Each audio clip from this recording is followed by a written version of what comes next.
A 9-year-old girl who is the sole survivor of her family's brutal massacre, telling investigators she watched her mother get the knife out of the kitchen and one by one brutally stab and kill her father and 4 siblings. When her mother came to her, she told her she was sending her to the sky to be with Jesus. The girl says she cried as she told her mom she didn't want to go to see Jesus. Well, that 9-year-old girl survived what she tells investigators her mother's did to her then. Now, just 3 weeks later, she is out of the hospital. She is back in the arms of her extended family, where she says she doesn't feel alone. With her uncle by her side, she spoke exclusively with our affiliate, WSB. Your uncle says that he loves to see you smile. Do you love to see him smile? Yeah. Tell me why. Because it makes me think of my dad smiling. Psychotherapist Dr. Kathryn Smerling is with us here. Now, we should point out in that interview we saw her playing with her cousin. She was smiling. She seemed like a happy 9-year-old girl. The reporter pointed out of respect for the family, they didn't ask her about what she saw or what happened. Were you surprised at all, though? I mean, especially in your line of work, that we saw the family say, sure, it's okay. You can go on camera. You can talk about this. Is that good for her? Well, obviously, it was something that she agreed to as well. I think she's probably basking in all of the attention that she's getting right now, which takes the place of numbing the pain that she's really feeling. It's unfathomable what she has just been through. Unfathomable for anyone to observe that. It's almost like watching your whole family in a Holocaust and you are the only survivor. There will be survivor's guilt. There will be a lot of post-traumatic stress. But one of the things that is remarkable about this little girl, and a wonderful thing about childhood, is that children are resilient.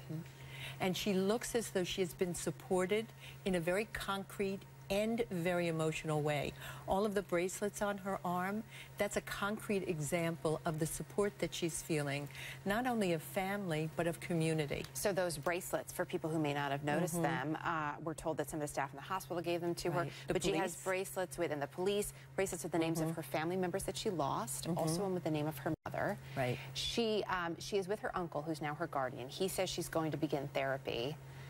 Where do you start with a little girl like Dana and everything she's witnessed?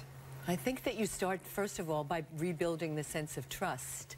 I am sure that deep inside she has very little trust. It's been unbroken by the one person that you are terribly attached to is your mother, and now your mother is the perpetrator.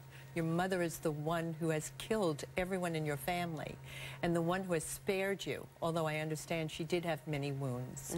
That's going to be something that she has to deal with. What you do when you start with a process of uncovering post-traumatic stress is that you do play therapy. And you let the child take the lead and see where that goes and what happens. But it's going to be a long process. This is not a short-term thing. This is a long process. This is something she'll be living with her entire life. Real quickly before we let you go, you pointed out to me in the break, I hadn't thought about this. Her mother is still alive. Yes. Yes. Is that good or bad? The reality is that she's still alive. Yeah. And the reality is that as much as she will hate her mother and as much as she will be angry at her mother, there's a part of her that will also love her mother. They've done many interviews with children of murderers, and they say, I don't like what my father has done, but I do love my father. And they will more than likely find out that the mother is mentally unstable and has something which has caused her to do this, because this is not even within the realm of normalcy. They will discover that she's emotionally unstable.